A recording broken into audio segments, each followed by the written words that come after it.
د یو فقیر عجیبه واقعه. د هندوستان د ډیلی د جامع جومات په دروازه کې یو معذور انسان ناست او خیرات یې غوښتو. یو انګریز د جومات کتلو لپاره هلته راغلی. موږ هم وکتل چې جامع مسجد ته انګریزان هم ځي راځي.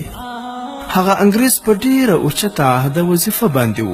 کله چې د دغه فقیر مخې ته راغلی نو هغه فقیر سلوټ سلامي ورته وکړه د دې لپاره چې کسه راکړي. هغه انګریز فقیر ته څه پیسې ورکړې، لیکن انګریز بهر ته ولاړ پاتې شو او جومات ته دننه نه راتلو. د جومات نقشه او عظمت څه داسې و، پر لوحه لیکل شوي و چې څوک د الله جل جلاله د کور مخې ته راشي نو سکون ورته حاصل شي. هغه انګریز جومات وکتو او لاړو. کور ته چې راغلو نو ورته پته ولګېده چې د کومې بټوې نه مې فقیر ته پیسې ورکړې وې هغه بټوه اوس نشته، چېرته ترې بېدرکه شوې وه.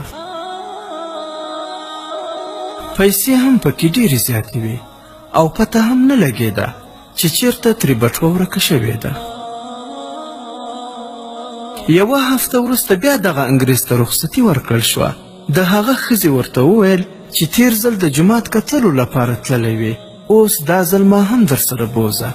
هغه د خپل ځان سره خپله ښځه روانه کړه او جومات ته راغلو.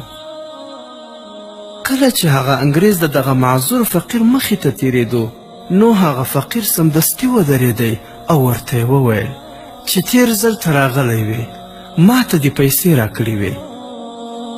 د هغې نه وروسته تا خپله بټوه په جیب کې کېښودله، نو چې لږ مخکې لاړې هغه بټوه ستا نه پرېوتله او هغه ما راواخیسته.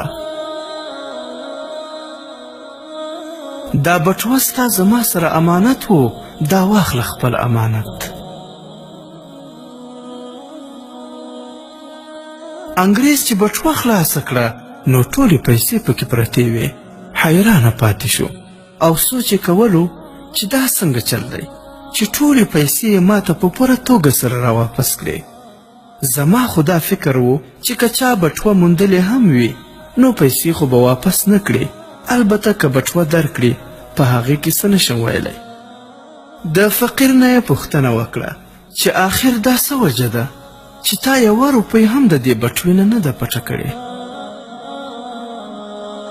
هغه معذوره فقیر ورته وویل چې خبره دا ده چې د قیامت په ورځ به هر سړی د خپل نبي علیه السلام پسې شاته روان وي.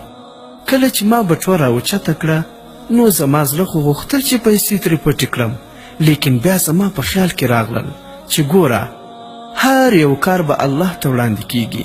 که چېرته زه دغه پیسې د ځان سره کړم او بیا سبا ته د خپل نبي اکرم صلی الله علیه وسلم وروسته روان وم او تاسو د حضرت عیسی علیه السلام پسې روان وئ، په دې وخت کې هسې نه چې ستاسو نبي عیسی علیه السلام زموږ نبي اکرم صلی الله علیه وسلم ته شکایت او ګیله وکړي چې ستا امتي زما د امتي نه پیسې پټې کړي وې.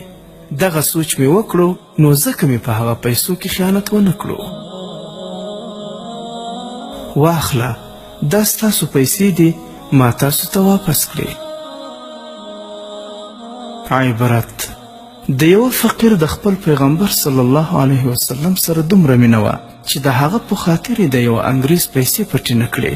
او راشئ موږ ته وګورئ، په حرامه ګټه مو خپله ټوله نفقه خرابه کړې او په دروغو ویلو مو خولې ستړې شوې او په کاروبار کې مو خیانت او دوکه کول عادت ګرځېدلی، نو ځکه مو د زړه سکون او خوشحالي ورکه ده.